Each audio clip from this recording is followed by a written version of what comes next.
Students, in this video, we are going to calculate an electric field due to an uniformly charged spherical cell. So for this uniformly charged spherical cell, we are going to calculate the electric field outside the cell as well as the inside the cell.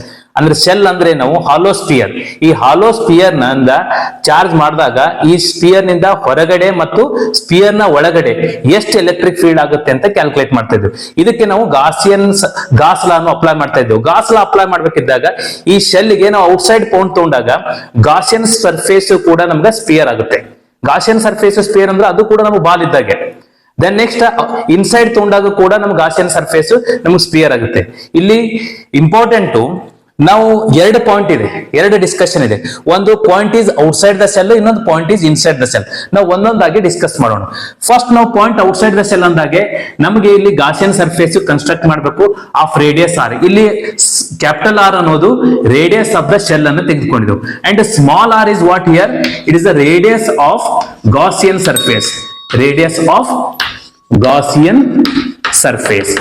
Gaussian surface is a sphere. Okay, ಇಲ್ಲಿ ನಮ್ dotted line ಇಂದ ಏನ್ ತೋರಿಸಿದೀನಿ, ಇದು ನಮಗೆ Gaussian surface ಆಗುತ್ತೆ. ಅಂದ್ರೆ Gauss ಲಾ application ಗೆ ಮಾಡುವಂತ close surface, the surface which is use for the application of the Gauss law, Gaussian surface.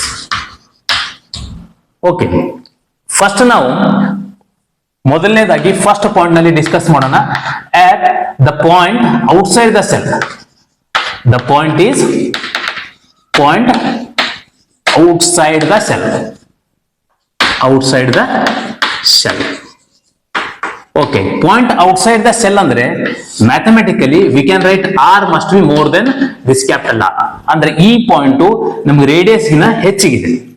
So ಅವಾಗ ನಾವು ಗಾಸ್ ಲಾ ಅಪ್ಲಿಕೇಶನ್ಸ್ ನಲ್ಲಿ ಫಸ್ಟ್ ನಾವು ಎಲೆಕ್ಟ್ರಿಕ್ ಫ್ಲಕ್ಸ್ ಅನ್ನು ಕ್ಯಾಲ್ಕುಲೇಟ್ ಮಾಡಬೇಕು. Same basic rule, the total electric flux, the total electric flux through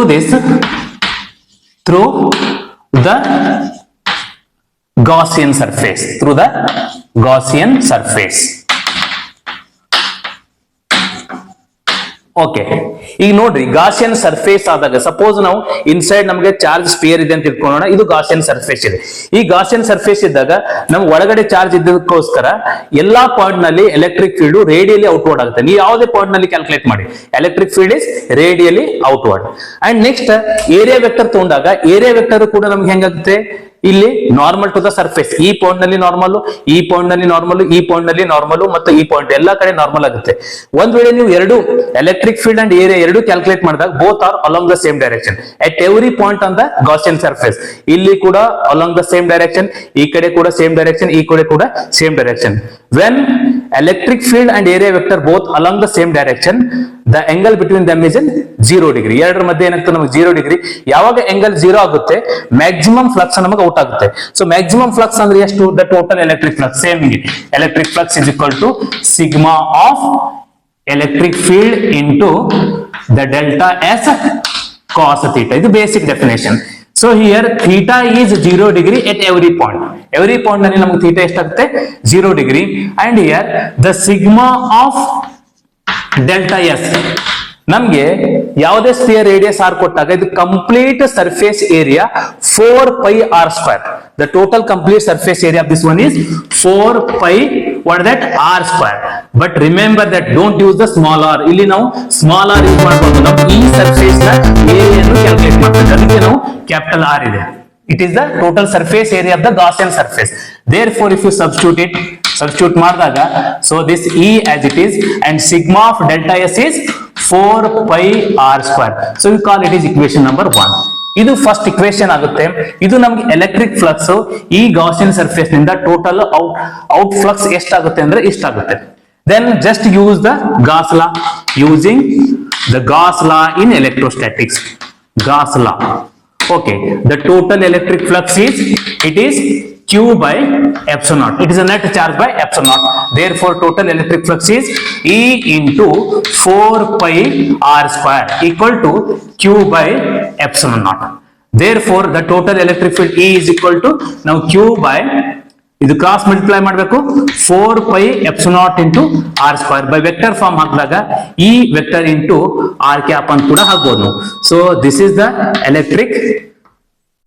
electric field. So this is the r cap is the total electric field, where r cap is unit vector which is radially outward. The radially outward. So this one part is completed. ನಮಗೆ ಇಲ್ಲಿ ಒಂದು part complete ಆಗುತ್ತೆ. So second point, as the field is inside the cell. Sorry, as the point is inside the cell. Point ನಮಗೆ ಇಲ್ಲಿ inside the cell ಬಂತ ಅಂತ ಹೇಳಿದ್ರು. Point inside the cell ಆದಾಗ okay, then the point inside the cell. Okay, point inside the cell andre mathematically r is less than r. Okay, in this case you see here illi nodri namga. So this Gaussian surface do not encloses any charges because the charge is outside the surface.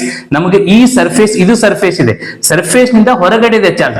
But ನಮಗೆ Gauss ಲಾ ಏನ್ ಹೇಳ್ತದೆ, the total electric flux through this closed surface is equal to 1 by epsilon naught times the net charge enclosed by the surface. ಅಂದ್ರೆ ಈ surface ಒಳಗಡೆ ಇದ್ದಂತ charge ಮೇಲೆ depend ಇದೆ, but no charge is enclosed by the Gaussian surface. From this diagram, okay, the charge enclosed by the surface, the charge enclosed by the surface, enclosed by Gaussian